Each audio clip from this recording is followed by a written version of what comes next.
ಮೈತ್ರಿ ಸರ್ಕಾರಕ್ಕೆ ಮತ್ತೊಂದು ಸಂಕಷ್ಟ ಎದುರಾಗಿದೆ. ಈ ಸಂಕಷ್ಟ ಇವಾಗ ಎದುರಾಗಿರೋಕೆ ಕಾರಣ ನಿಗಮ ಮಂಡಳಿ ಅಧ್ಯಕ್ಷರ ನೇಮಕಾತಿ ವಿಚಾರದಲ್ಲಿ. ಇಲ್ಲಿ ಸಿದ್ದರಾಮಯ್ಯ ಆಪ್ತರ ನಿಗಮ ಮಂಡಳಿ ನೇಮಕಕ್ಕೆ ಕೊಕ್ಕೆ ಬಿದ್ದಿದೆ. ಸಹಿ ಹಾಕದೆ ವಾಪಸ್ ಕಳಿಸಿದ್ದಾರೆ ಸಿಎಂ ಕುಮಾರಸ್ವಾಮಿ ಅವರು. ಬಹುಶಃ ಸಾಕಷ್ಟು ಡೆವಲಪ್ಮೆಂಟ್ ಈ ವಿಚಾರದಲ್ಲಿ ಆಗುತ್ತೆ. There is no doubt. BDA ನಿಗಮ ಕೊಡಿ ಅಂತ ಎಸ್.ಟಿ. ಸೋಮಶೇಖರ್ ಡಿಮ್ಯಾಂಡ್ ಅನ್ನ ಇಟ್ಟಿದ್ರು. ಮಾಲಿನ್ಯ ನಿಯಂತ್ರಣ ಮಂಡಳಿ ಮೇಲೆ ಕಣ್ಣನ್ನ ಇಟ್ಟಿದ್ರು ಸುಧಾಕರ್ ಅವರು. ಸೊ ಈಗ ಸಿದ್ದು ಆಪ್ತರ ನೇಮಕಕ್ಕೆ ಕೊಕ್ಕೆ ಬಿದ್ದಿದೆ.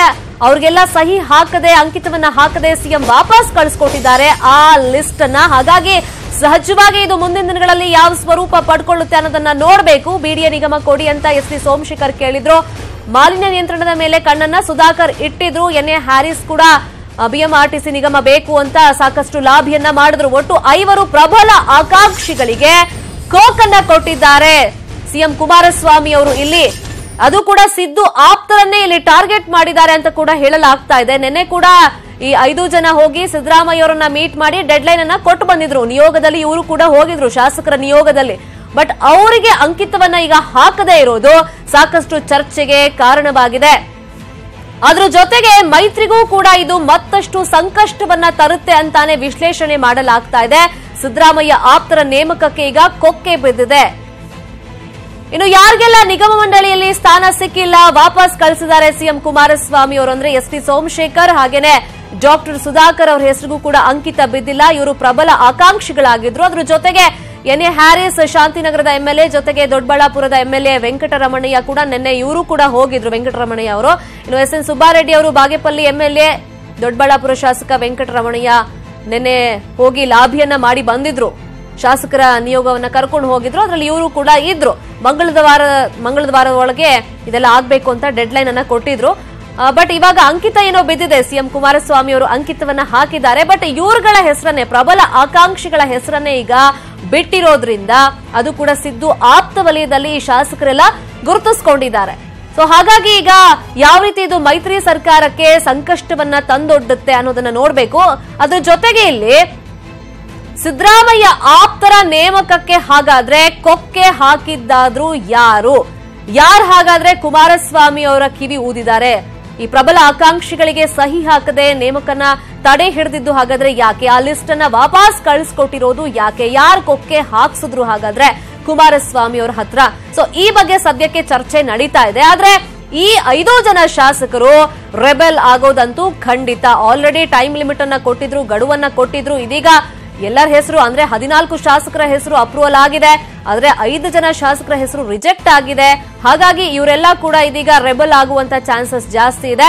ಸಿದ್ದರಾಮಯ್ಯ ಅವರ ಆಪ್ತ ವಲಯದಲ್ಲಿ ಗುರುತಿಸಿಕೊಂಡಿರುವಂತ 5 ಜನ ಶಾಸಕರ ಹೆಸರಿಗೆ ಕೊಕ್ಕೆ ಈಗ ಹಾಕಿರೋದಕ್ಕೆ, ಸಹಿ ಹಾಕದೆ ವಾಪಸ್ ಕಳಿಸ್ಕೊಟ್ಟಿರೋದಕ್ಕೆ ಇದು ಮೈತ್ರಿ ಸರ್ಕಾರಕ್ಕೆ ಮುಂದಿನ ದಿನಗಳಲ್ಲಿ ಖಂಡಿತವಾಗ್ಲೂ ಸಂಕಷ್ಟವನ್ನ ತಂದೊಡ್ಡುತ್ತೆ ಅನ್ನೋ ಚರ್ಚೆ ಸದ್ಯಕ್ಕೆ ನಡೀತಾ ಇದೆ. ಆಲ್ರೆಡಿ ನಿಗಮ ಮಂಡಳಿ ಪಟ್ಟಿ ರೆಡಿ ಮಾಡೇ 1 ವಾರ ಆಗಿತ್ತು. ಅದಕ್ಕೆ ವಿಳಂಬ ಆಗ್ತಾ ಇತ್ತು. ಕುಮಾರಸ್ವಾಮಿ ಅವರು ಅಂಕಿತವನ್ನ ಹಾಕಿಲ್ಲ. ದೇವೇಗೌಡರು ಕೂಡ ರೆಬಲ್ ಆಗಿದ್ದಾರೆ. ಇಲ್ಲಿ ಏಕಪಕ್ಷೀಯ ನಿರ್ಧಾರವನ್ನ ಕಾಂಗ್ರೆಸ್ ತಗೊಂಡಿದೆ. ಜೆಡಿಎಸ್ ಜೊತೆ ಚರ್ಚೆನೇ ಮಾಡಿಲ್ಲ. ಯಾವ್ಯಾವ ಶಾಸಕರನ್ನ ನಿಗಮ ಮಂಡಳಿ ಅಧ್ಯಕ್ಷರಾಗಿ ನೇಮಕ ಮಾಡಬೇಕು ಅನ್ನೋ ಬಗ್ಗೆ ಜೆಡಿಎಸ್ ನಲ್ಲೂ ಕೂಡ ಸಾಕಷ್ಟು ಅಸಮಾಧಾನ ಇತ್ತು. ಅಂತೂ ಇಂತೂ ಸಿದ್ದರಾಮಯ್ಯ ಅವರನ್ನ ನಿನ್ನೆ ಶಾಸಕರ ನಿಯೋಗ ಭೇಟಿ ಮಾಡಿದಾಗ ಗಡುವನ್ನ ಕೊಟ್ಟೆಲ್ಲ ಬಂದ ಮೇಲೆ, ಮಾತುಕತೆ ಎಲ್ಲ ನಡೆದ ಮೇಲೆ ಪರಮೇಶ್ವರ್ ಅವರು ಕೂಡ ಒಂದಿಷ್ಟು ಒತ್ತಡವನ್ನ ಹಾಕಿದ್ದಾರೆ ಅಂತ ಕೂಡ ಹೇಳಲಾಗ್ತಾ ಇದೆ. ಅದೆಲ್ಲ ನಡೆದ ಮೇಲೆ ಈಗ ಫೈನಲಿ ಅಂಕಿತ ಏನೋ ಹಾಕಿದ್ದಾರೆ. ಬಟ್ ಅದರಲ್ಲಿ 16 ಶಾಸಕರಿಗೆ ಮಾತ್ರ ಅಂಕಿತವನ್ನ ಕೊಟ್ಟಿರೋದು. ಅದರಲ್ಲಿ 5 ಜನ ಪ್ರಬಲ ಆಕಾಂಕ್ಷಿಗಳು, ಅದರಲ್ಲೂ ಸಿದ್ದರಾಮಯ್ಯ ಅವರ ಆಪ್ತ ವಲಯದಲ್ಲಿ ಗುರುತಿಸಿಕೊಂಡಿದ್ದಂತ 5 ಶಾಸಕರಿಗೆ ಈಗ ಅಂಕಿತವನ್ನ ಹಾಕದೇ ಇರೋದು ದೊಡ್ಡ ಮಟ್ಟದಲ್ಲಿ ಚರ್ಚೆ ಆಗ್ತಾ ಇದೆ. ಸೊ ಈ ಶಾಸಕರು ಮುಂದಿನ ದಿನಗಳಲ್ಲಿ ರೆಬೆಲ್ ಆಗಿ ಮೈತ್ರಿ ಸರ್ಕಾರಕ್ಕೆ ಹಾಗಾದ್ರೆ ಸಂಕಷ್ಟವನ್ನ ತರ್ತಾರ ಅನ್ನೋದನ್ನ ನೋಡಬೇಕು.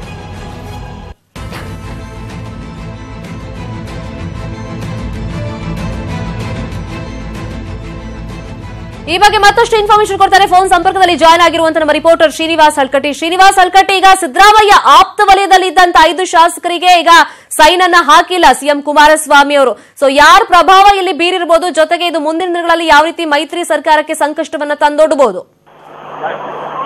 ಶರ್ಮಿತಾ, ನಿಗಮ ಮಂಡಳಿ ನೇಮಕ ಸಂಬಂಧಪಟ್ಟಂತೆ ಮುಖ್ಯಮಂತ್ರಿ ಕುಮಾರಸ್ವಾಮಿ ಅವರು ಏನು ಅಂಕಿತ ಹಾಕಿ ಪಟ್ಟಿಯನ್ನು ಬಿಡುಗಡೆ ಮಾಡಿದ್ದಾರೆ. ಈ ಪಟ್ಟಿ ಮತ್ತೊಂದು ಗೊಂದಲಕ್ಕೆ, ಮತ್ತೊಂದು ಬಂಡಾಯಕ್ಕೆ ದೋಸ್ತಿಗಳಿಗೆ ಕಾರಣ ಆಗ್ಬೋದು ಅಂತ. ಎಲ್ಲೋ ಒಂದ್ ಕಡೆ ದೋಸ್ತಿ ಸರ್ಕಾರಕ್ಕೆ ಈ ಒಂದು ಅಂಕಿತ ಹಾಕಿರ್ತಕ್ಕಂಥ ಪಟ್ಟಿನೇ ಒಂದು ಕುತ್ತಾಗತ್ತಾ ಅಂತಕ್ಕಂಥ ಮಾತುಗಳು ಕೂಡ ಕಾಂಗ್ರೆಸ್ ವಲಯದಲ್ಲಿ ಮತ್ತು ಜೆಡಿಎಸ್ ವಲಯದಲ್ಲಿ ಕೇಳಿ ಬರ್ತಾ ಇದೆ. ಅದರಲ್ಲೂ ಕೂಡ ಪ್ರಮುಖವಾಗಿ ಬಿಡಿ ಆಗಿರ್ಬೋದು, BMRTC ಆಗಿರ್ಬೋದು, ರೇಷ್ಮೆ ಆಗಿರ್ಬೋದು, ರಸ್ತೆ ರಾಜ್ಯ ಅಭಿವೃದ್ಧಿ ನಿಗಮ ಆಗಿರ್ಬೋದು ಸೇರಿದಂತೆ, ಮಾಲಿನ್ಯ ನಿಯಂತ್ರಣ ಮಂಡಳಿ ಸೇರಿದಂತೆ 5 ಜನರಿಗೆ 5 ನಿಗಮ ಮಂಡಳಿ ನಮಗೆ ಬೇಕು ಅಂತಕ್ಕಂಥ ಒಂದು ಪಟ್ಟನ್ನ ಕಾಂಗ್ರೆಸ್ ಹಿಡಿದಿತ್ತು.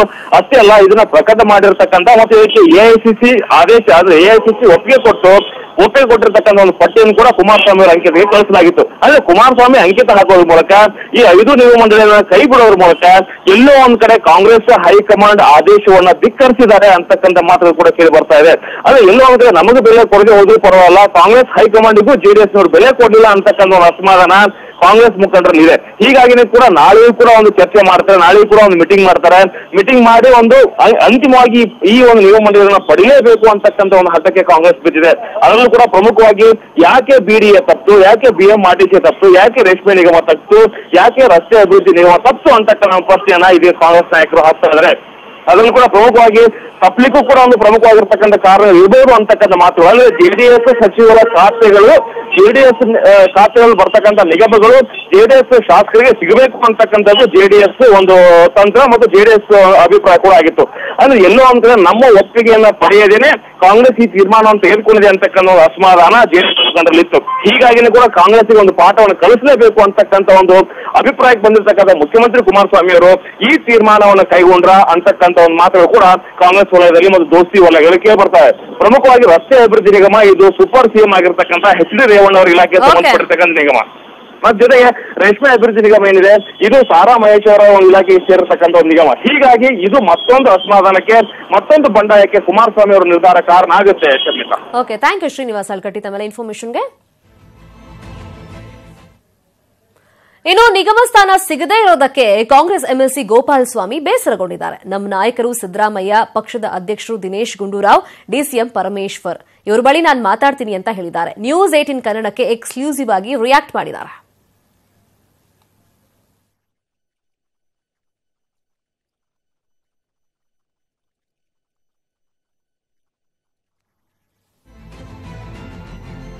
ಹೈಕಮಾಂಡ್ ನಮ್ಮ ಹೆಸರನ್ನ ಪ್ರಸ್ತಾವನೆ ಮಾಡಿತ್ತು ಪಾರ್ಲಿಮೆಂಟರಿ ಸೆಕ್ರೆಟರಿ ಆಗಿ. ಅದನ್ನ ಮಾಡ್ಬೇಕಾಗಿರ್ತಕ್ಕಂಥದ್ದು ಮುಖ್ಯಮಂತ್ರಿಗಳಾದ ಕುಮಾರಸ್ವಾಮಿ ಅವರ ಜವಾಬ್ದಾರಿ. ಯಾಕಂದ್ರೆ ನಮ್ಮ ಹೈಕಮಾಂಡ್ ತೀರ್ಮಾನ ಮಾಡಿರ್ತಕ್ಕಂಥ ನಮ್ಮ ರಾಹುಲ್ ಗಾಂಧಿ ಅವರು ಕೊಟ್ಟಿರ್ತಕ್ಕಂಥ ಆದೇಶ ನೋಡಿ ತೀರ್ಮಾನ ತಗೊಳ್ತಕ್ಕಂಥದ್ದು ನಮ್ಮ ಪಕ್ಷ ಏನ್ ತೀರ್ಮಾನ ತಗೊಳ್ತಾ ಬದಲಾಗಿತ್ತು. ಆದ್ರೆ ಇದು ರೇವಣ್ಣವ್ರಿಗೆ ಸಂಬಂಧಪಟ್ಟಿದ್ದಲ್ಲ ಅನ್ನೋ ವಿಚಾರ ಉಂಟು. ರೇವಣ್ಣ ಅವರು ಹಾಸನ ಜಿಲ್ಲೆ ದೌರ್ಜನ್ಯ ಮಾಡಲಿ ಅವರು ಜವಾಬ್ದಾರಿ ಮೊನ್ನೆ ಕುಮಾರಸ್ವಾಮಿ ಅವರು ತೀರ್ಮಾನ ತಗೋತಾರೆ. ಹಾಗೂ ನಮ್ಮ ಸಿದ್ದರಾಮಯ್ಯ CLP ನಾಯಕರಿದ್ದಾರೆ, ಹಾಗೂ DK ಶಿವಕುಮಾರ್ ಅವರು, ನಮ್ಮ ಪಕ್ಷದ ಅಧ್ಯಕ್ಷರು ದಿನೇಶ್ ಗುಂಡೂರಾವ್ ತೀರ್ಮಾನವನ್ನ ತಗೊಳ್ತಾರೆ. ನಮ್ಮ ಪಕ್ಷದ ಅಧ್ಯಕ್ಷರು ಮತ್ತು CLP ನಾಯಕರನ್ನ ಭೇಟಿ ಮಾಡಿ ನಂತರ ನಾನು ಜಿಲ್ಲೆನಲ್ಲಿ ಇದೆಲ್ಲ ನಡೀತಲ್ಲ ಇತ್ತು. ಗೋಪಾಲ್ ಸ್ವಾಮಿ ಅವ್ರದ್ದು ಆಗ್ಬಾರ್ದು, ಅವರೆಲ್ಲ ಯುವಕರಿದ್ದಾರೆ, ಇದೇ ರೀತಿ ಪಕ್ಷನ ಸಂಘಟನೆ ಮಾಡ್ತಾರೆ, ಅದು ಇದ್ದು ಸಹಜ. ನಾವು ಪಕ್ಷ ಏನ್ ತೀರ್ಮಾನ ತಗೋದಕ್ಕೆ ಅದಕ್ಕೆ ನಾವು ಬದ್ಧವಾಗಿರ್ತೀವಿ.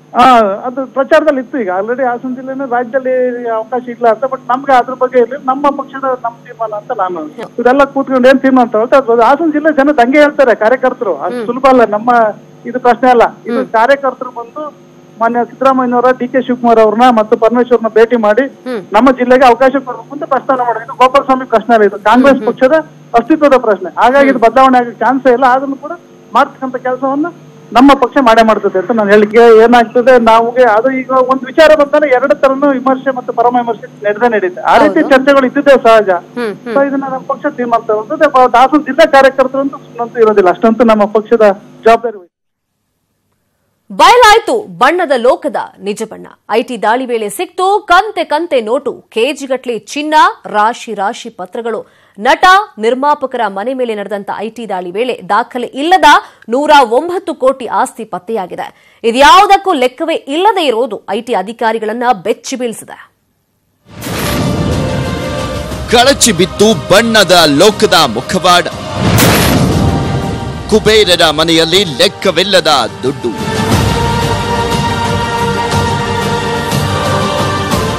ಐಟಿ ಇಲಾಖೆ ರಿಲೀಸ್ ಮಾಡಿರುವಂತ ಸಿನಿಮಾದವರ ಕತೆ ನೋಡಿದ್ರೆ ಎಂತವರು ಶಾಕ್ ಆಗೋದು ಗ್ಯಾರಂಟಿ.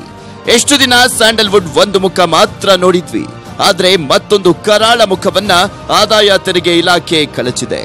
ಕಳೆದ 3 ದಿನಗಳಿಂದ ಸ್ಯಾಂಡಲ್ವುಡ್ನ ಸ್ಟಾರ್ ನಟರಾದ ಪುನೀತ್ ರಾಜ್ಕುಮಾರ್, ಶಿವರಾಜ್ ಕುಮಾರ್, ಯಶ್, ಸುದೀಪ್ ಹಾಗೂ ನಿರ್ಮಾಪಕರಾದ ರಾಕ್ಲೈನ್ ವೆಂಕಟೇಶ್, ವಿಜಯ್ ಕಿರ್ಗಂದೂರ್, CR ಮನೋಹರ್, ಜಯಣ್ಣ ಮನೆ ಮೇಲೆ ಮ್ಯಾರಥಾನ್ ರೇಡ್ ಮಾಡಿದ ಐಟಿ ಕೋಟಿ ಕೋಟಿ ಹಣ ಹಾಗೂ ಕೆಜಿ ಚಿನ್ನವನ್ನ ಪತ್ತೆ ಹಚ್ಚಿದೆ. ಈ ಬಗ್ಗೆ ಆದಾಯ ತೆರಿಗೆ ಇಲಾಖಾಧಿಕಾರಿಗಳೇ ಅಧಿಕೃತ ಮಾಹಿತಿಯನ್ನ ನೀಡಿದ್ದಾರೆ.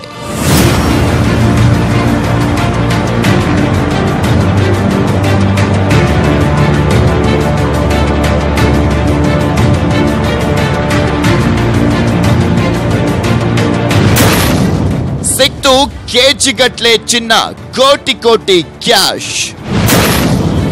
ದಾಖಲೆ ಇಲ್ಲದೆ 109 ಕೋಟಿ ಆಸ್ತಿ ಪತ್ತೆ.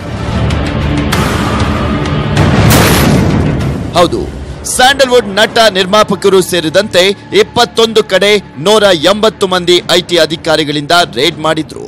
ಫಿಲ್ಮ್ ಕಂಪನಿಗಳು, ನಿರ್ಮಾಣ ಸಂಸ್ಥೆಗಳು, ಫೈನಾನ್ಷಿಯರ್ ಮನೆ ಮೇಲೂ ಕೂಡ ದಾಳಿಯನ್ನ ಮಾಡಲಾಗಿತ್ತು. ದಾಳಿ ವೇಳೆ 11 ಕೋಟಿ ಬೆಲೆ ಬಾಳುವ ಆಸ್ತಿ, 2.85 ಕೋಟಿ ನಗದು ಹಾಗೂ 25.3 ಕೆಜಿ ಚಿನ್ನಾಭರಣವನ್ನ ವಶಪಡಿಸಿಕೊಳ್ಳಲಾಗಿದೆ. ಇದರ ನಡುವೆ ದಾಖಲೆಗಳಿಲ್ಲದ 109 ಕೋಟಿ ಆಸ್ತಿ ಪತ್ತೆಯಾಗಿದೆ. ಇನ್ನು ಜಪ್ತಿಯಾದ ಚಿನ್ನದ ಬೆಲೆ ಬರೋಬ್ಬರಿ 8 ಕೋಟಿ ಇದೆ. ಇದಲ್ಲದೆ ಲೆಕ್ಕ ಇಲ್ಲದಿರೋ ಚಿತ್ರಮಂದಿರ ಕಲೆಕ್ಷನ್ ಹೆಚ್ಚು ಕಂಡು ಬಂದಿದೆ. ಆಡಿಯೋ, ಡಿಜಿಟಲ್, ಸ್ಯಾಟಲೈಟ್ ಮೂಲಕ ಬಂದಿರುವಂತ ಆದಾಯಕ್ಕೆ ತೆರಿಗೆ ಪಾವತಿ ಮಾಡದಿರುವುದಕ್ಕೆ ಸೂಕ್ತ ದಾಖಲೆ ಕೂಡ ಸಿಕ್ಕಿದೆ ಎನ್ನಲಾಗಿದೆ. ಇನ್ನು ಬಚ್ಚಿಟ್ಟಿರುವಂತಹ ಆದಾಯದ ಪ್ರಮಾಣ ದೊಡ್ಡ ಪ್ರಮಾಣದಲ್ಲಿರುವಂತಹ ಶಂಕೆಯನ್ನ ಕೂಡ ವ್ಯಕ್ತಪಡಿಸಲಾಗಿದೆ. ಇನ್ನು ಥಿಯೇಟರ್ಗಳಿಗೆ ವರ್ಗಾವಣೆ ಮಾಡಿರುವಂತಹ ಹಣದ ಬಗ್ಗೆ ಐಟಿ ತನಿಖೆಯನ್ನ ಮುಂದುವರೆಸಿದೆ. ಐಟಿ ನೀಡಿದ ಪ್ರಾಥಮಿಕ ಹಂತದ ಮಾಹಿತಿಯಲ್ಲೇ ಎಷ್ಟೊಂದು ಪ್ರಮಾಣದ ಆಸ್ತಿ ಪತ್ತೆಯಾಗಿದೆ. ಮುಂದಿನ ದಿನಗಳಲ್ಲಿ ಇದು ದುಪ್ಪಟ್ಟಾಗುವ ಸಾಧ್ಯತೆ ಇದೆ. Crime bureau, news 18 Kannada, Bengaluru. ಇನ್ನು ಇಷ್ಟೊಂದು ಪ್ರಮಾಣದ ಹಣ, ಆಸ್ತಿ ಸಿಕ್ಕಿರೋದು ನಿಜಕ್ಕೂ ಸ್ಯಾಂಡಲ್ವುಡ್ ಸ್ಟಾರ್ಗಳಿಗೆ ಕಂಟಕವೇ ಸರಿ. ಐಟಿ ಉರುಳು ಸುತ್ತಕೊಳ್ತಾ ಇದ್ದು ನಾಳೆಯಿಂದ ಐಟಿ ಡ್ರಿಲ್ ಶುರುವಾಗಲಿದೆ. ನಟ ನಿರ್ಮಾಪಕರಿಗೆ ಉರುಳಾಗುತ್ತಾ ಐಟಿ ದಾಳಿ. ಶೀಘ್ರವೇ ಐಟಿ ಕಚೇರಿಯಲ್ಲಿ ನಟರ ವಿಚಾರಣೆ. ಕಳೆದ 3 ದಿನಗಳಿಂದ ಸ್ಯಾಂಡಲ್ವುಡ್ನ 4 ಸ್ಟಾರ್ ನಟರು ಮತ್ತು ನಿರ್ಮಾಪಕರ ಮನೆ ಮೇಲೆ ದಾಳಿ ನಡೆಸಿದ ಐಟಿ ತನಿಖೆ ಚುರುಕುಗೊಂಡಿದೆ. ಈಗಾಗಲೇ ನಟ ನಿರ್ಮಾಪಕರ ಮನೆಯಿಂದ ಬ್ಯಾಗ್ ಗಟ್ಟಲೆ ದಾಖಲೆಗಳು, ಕಾಗದ ಪತ್ರಗಳನ್ನ ಕೊಂಡೊಯ್ದಿದ್ರು. ಸಿಕ್ಕಿರುವ ಆಸ್ತಿ ಪಾಸ್ತಿಯ ಮೌಲ್ಯ ತನಿಖೆಯಲ್ಲಿ ಹೆಚ್ಚಾಗ್ತಾ ಇದ್ದು, ಇದು ನಟ ಮತ್ತು ನಿರ್ಮಾಪಕರಿಗೆ ಹೊಸ ಸಂಕಷ್ಟ ತಂದೊಡ್ಡಿದೆ. ಇಡಿಗೆ ಮಾಹಿತಿ ನೀಡಿದ ಐಟಿ. ನಟರಿಗೆ ಶುರುವಾಗುತ್ತಾ ಇಡಿ ಸಂಕಷ್ಟ. ಐಟಿ ತನಿಖೆ ವೇಳೆ 100 ಕೋಟಿಗೂ ಅಧಿಕ ದಾಖಲೆ ಇಲ್ಲದ ಆಸ್ತಿ ಪತ್ತೆಯಾಗಿದ್ದು, ಇದರ ಮಾಹಿತಿಯನ್ನ ಐಟಿ ಅಧಿಕಾರಿಗಳು ಇಡಿಗೆ ರವಾನಿಸಿದ್ದಾರೆ. ಕೋಟಿ ಮೌಲ್ಯದ ಆಸ್ತಿ ಪತ್ತೆಯಾದ ಹಿನ್ನೆಲೆಯಲ್ಲಿ ತನಿಖೆಯ ದೃಷ್ಟಿಯಿಂದ ಇಡಿಗೆ ಮಾಹಿತಿ ರವಾನಿಸಲಾಗಿದೆ. ಈ ವೇಳೆ ಇಡಿ ತನಿಖೆ ಎಂಟ್ರಿಯಾದ್ರೆ ನಟ ನಿರ್ಮಾಪಕರಿಗೆ ಹೊಸ ತಲೆನೋವು ತಪ್ಪಿದ್ದಲ್ಲ. ಇಡಿ ಅಧಿಕಾರಿಗಳು ತನಿಖೆಗೆ ಮುಂದಾದಲ್ಲಿ ಆರ್ಥಿಕ ಅಪರಾಧಗಳ ಅಡಿಯಲ್ಲಿ ಎಫ್ಐಆರ್ ದಾಖಲಿಸಿ ತನಿಖೆಯನ್ನ ನಡೆಸಲಿದ್ದಾರೆ. ಒಮ್ಮೆ ಇಡಿ ಎಫ್ಐಆರ್ ದಾಖಲಿಸಿ ತನಿಖೆಗೆ ಮುಂದಾದ್ರೆ ಈ ವೇಳೆ ಬಂಧನವೂ ಆಗಬಹುದು, ಇಲ್ಲವೇ ವಿಚಾರಣೆ ನಡೆಸಿ ವಾಪಸ್ ಕಳುಹಿಸಬಹುದು.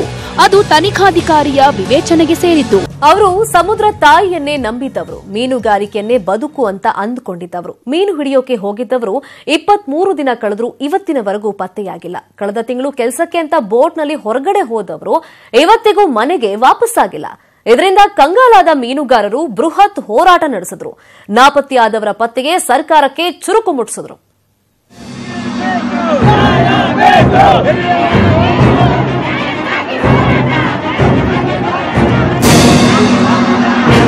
ರೊಚ್ಚಿಗೆದ್ದ ಮೀನುಗಾರರಿಂದ ಬೃಹತ್ ಹೋರಾಟ. ಕಾಣೆಯಾದ ಮೀನುಗಾರರ ಪತ್ತೆಗೆ ಭಾರೀ ಪ್ರತಿಭಟನೆ. ಇದು ಉಡುಪಿಯಲ್ಲಿ ಮೀನುಗಾರರ ಒಗ್ಗಟ್ಟಿನ ಪ್ರದರ್ಶನ.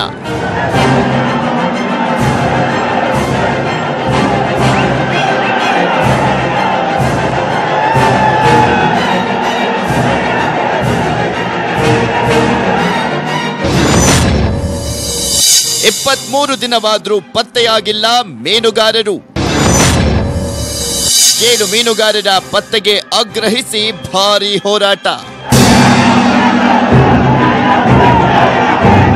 ಈ ಬೃಹತ್ ಹೋರಾಟಕ್ಕೆ ಕಾರಣವಾಗಿದ್ದು ಮೀನುಗಾರರ ನಾಪತ್ತೆ ಪ್ರಕರಣ.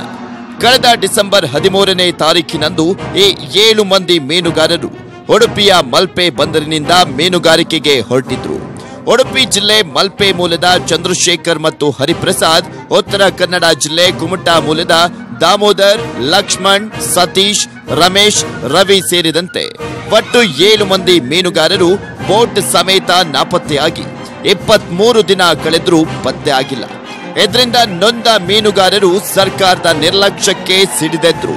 ಬೃಹತ್ ಹೋರಾಟವನ್ನ ನಡೆಸಿ ನಾಪತ್ತೆಯಾದವರ ಶೀಘ್ರ ಪತ್ತೆಗೆ ಆಗ್ರಹಿಸಿದ್ರು.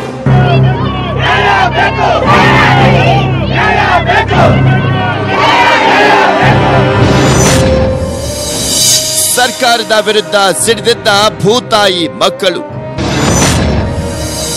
35,000 ಮೀನುಗಾರರಿಂದ ಬೃಹತ್ ಪಾದಯಾತ್ರೆ. ಮೀನುಗಾರರು ನಾಪತ್ತೆಯಾಗಿ 20 ದಿನ ಕಳೆದರೂ ಅವರ ಪತ್ತೆಗೆ ಸರಿಯಾದ ಕ್ರಮ ಕೈಗೊಂಡಿಲ್ಲ. ರಾಜ್ಯ ಹಾಗೂ ಕೇಂದ್ರ ಸರ್ಕಾರ ನಿರ್ಲಕ್ಷ್ಯ ವಹಿಸಿದೆ ಅಂತ ಆರೋಪಿಸಿ ಮಲ್ಪೆ, ಕುಮಟಾ, ಮಂಗಳೂರು, ಹೊನ್ನಾವರ ಸೇರಿದಂತೆ ಕರಾವಳಿ ಭಾಗದ 35,000 ಮೀನುಗಾರರು ಬೀದಿಗಿಳಿದಿದ್ರು. ಕರಾವಳಿ ಜಂಕ್ಷನ್ನಲ್ಲಿ ರಾಷ್ಟ್ರೀಯ ಹೆದ್ದಾರಿಯನ್ನ ತಡೆದು ಅಂಬಲಪಾಡಿ ಜಂಕ್ಷನ್ ವರೆಗೆ ಸಾಗಿ ರಸ್ತೆ ತಡೆಯನ್ನ ಮಾಡಿದ್ರು. ಸಂಸದೆ ಶೋಭಾ ಕರಂದ್ಲಾಜೆ, ಮಾಜಿ ಸಚಿವ ಪ್ರಮೋದ್ ಮಧ್ವರಾಜ್ ಮೀನುಗಾರಿಕಾ ಹೋರಾಟಕ್ಕೆ ಸಾಥ್ ನೀಡಿದ್ರು. ಸುವರ್ಣ ತ್ರಿಭುಜದ ಮೀನು ಹಾಕುವಂತ ಕಂಟೈನರ್, ಅದಕ್ಕೇನು ನೀವು ಹೇಳ್ತೀರಿ ಪ್ಲಾಸ್ಟಿಕ್ಕಿನ ಡಬ್ಬ ಬಾಕ್ಸ್, ಅದು ಮಾಲ್ವಾರದ ಹತ್ರ ಸಿಕ್ಕಿದೆ ಅನ್ನುವಂಥದ್ದನ್ನ ಪತ್ತೆ ಹಚ್ಚಿದಾಗ ಆ ಮೀನುಗಾರರ ಕುಟುಂಬದ ಅವರ ಸೋದರ ಅಲ್ಲಿಗೆ ಹೋಗಿ ಅದು ನಮ್ಮದೇ ಬೋಟಿಂದು ಅನ್ನುವಂಥದ್ದನ್ನು ಹೇಳಿದ್ದಾರೆ ಅನ್ನುವಂಥದ್ದನ್ನ ಅಲ್ಲಿಯ ಸಿವಿಲ್ ಪೊಲೀಸ್ ಹೇಳ್ತಾ ಇದ್ದಾರೆ.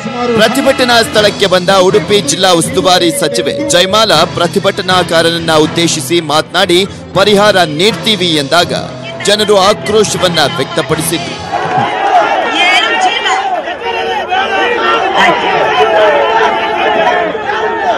ಇವತ್ತು ಮಿಲಿಟರಿ ಮೂಲಕ ನಮ್ಗೆ ಶೋಧವನ್ನ ಮಾಡ್ಕೊಡಿ ಅಂತ ಬಿಟ್ಟು ಕೇಳಿದೀವಿ. ಅದರಿಂದಾಗಿ ಯಾವ ತರದಲ್ಲಿ ಕೇಂದ್ರ ಸರ್ಕಾರದ ನೆರವನ್ನು ತಗೊಳ್ತೀವಿ, ರಾಜ್ಯ ಸರ್ಕಾರ ನಿರಂತರವಾಗಿ ಕೆಲಸ ಮಾಡ್ತೀವಿ. ಆ ಜೀವವನ್ನ ಕರ್ಕೊಂಡು ಬರ್ಲಿಕ್ಕೆ ನಾವೆಲ್ಲರೂ ನಿಮ್ ಜೊತೆ ಇದ್ದೀವಿ. ಇದು ಆರಂಭವಷ್ಟೇ. ಸರ್ಕಾರ ಇದೇ ರೀತಿ ಮೀನುಗಾರರ ಪತ್ತೆಗೆ ಸರಿಯಾದ ತ್ವರಿತಗತಿ ಕ್ರಮವನ್ನ ಕೈಗೊಳ್ಳದಿದ್ರೆ ಉಗ್ರ ಹೋರಾಟವನ್ನ ನಡೆಸುವುದಾಗಿ ಮೀನುಗಾರರು ಎಚ್ಚರಿಸಿದ್ರು. ಸರ್ಕಾರ ಎಲ್ಲಾ ಪ್ರಯತ್ನ ಮಾಡ್ತಿದೆ ಎಂದ್ರೂ ಮೀನುಗಾರರು ಭಕ್ತಿಲ್ಲ. ಕರಾವಳಿ ಭಾಗದ ಮೀನುಗಾರಿಕೆ ಬಂದ್ ಮಾಡಿ ರಸ್ತೆಗಿಳಿದು ಬಿಸಿ ಮುಟ್ಟಿಸಿರುವಂತ ಜನ ಇದೇ ರೀತಿ ನಿರ್ಲಕ್ಷ್ಯ ವಹಿಸಿದ್ರೆ ಉಗ್ರ ಹೋರಾಟ ನಡೆಸುವುದಾಗಿ ಎಚ್ಚರಿಸಿದ್ದಾರೆ.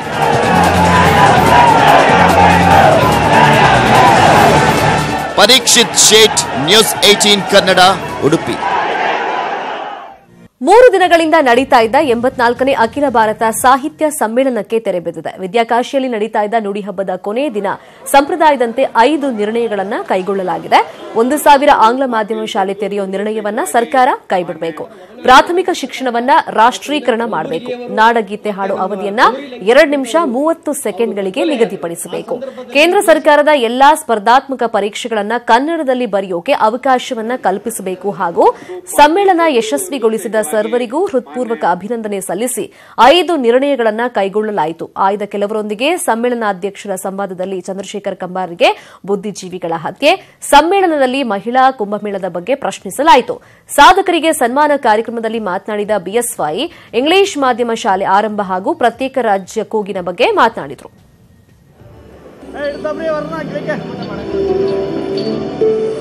ಕನ್ನಡ ಮತ್ತು ಇಂಗ್ಲಿಷ್ ಮಾಧ್ಯಮದಲ್ಲಿ ಶಿಕ್ಷಣ ನೀಡುವುದರ ಬಗ್ಗೆ ಬಹಳಷ್ಟು ಚರ್ಚೆ ನಡೀತಾ ಇದೆ. ಮಾತೃಭಾಷೆಯಲ್ಲಿ ಶಿಕ್ಷಣ ಕಲಿಕೆಗೆ ಸಹಕಾರಿ ಎಂಬುದರಲ್ಲಿ 2 ಮಾತಿಲ್ಲ. ವ್ಯವಹಾರಕ್ಕಾದರೂ ಇಂಗ್ಲಿಷ್ ಭಾಷೆ ಕಲಿಯಬೇಕು. ದುರಂತ ಅಂದ್ರೆ ಇಂಗ್ಲಿಷ್ ಭಾಷೆ ಶ್ರೀಮಂತರ ಮತ್ತು ನಗರವಾಸಿಗಳ ಸೊತ್ತಾಗಬಾರದು ಎಂದು. ಬೆಂಗಳೂರಿನಲ್ಲಿ 16ನೇ ಚಿತ್ರಸಂತೆ ಸಂಭ್ರಮ ಸಡಗರ ಕಳೆಕಟ್ಟಿತು. ಕರ್ನಾಟಕ ಚಿತ್ರಕಲಾ ಪರಿಷತ್ ಆಯೋಜಿಸಿರೋ ಚಿತ್ರಸಂತೆಗೆ ಮೇಯರ್ ಗಂಗಾಂಬಿಕೆ ಚಾಲನೆಯನ್ನ ಕೊಟ್ಟರು. ರಾಜಸ್ಥಾನ್, ಮುಂಬೈ ಸೇರಿದಂತೆ ದೇಶದ ನಾನಾ ಭಾಗಗಳಿಂದ ಸುಮಾರು 1,200ಕ್ಕೂ ಹೆಚ್ಚು ಕಲಾವಿದರು ಚಿತ್ರಸಂತೆಯಲ್ಲಿ ಪಾಲ್ಗೊಂಡಿದ್ರು. ಚಿತ್ರಗಳ ಕಲರ್ಫುಲ್ ಜಗತ್ತಿನಲ್ಲಿ ಜನ ಖುಷಿಯಿಂದಲೇ ಮಿಂದೆದ್ರು.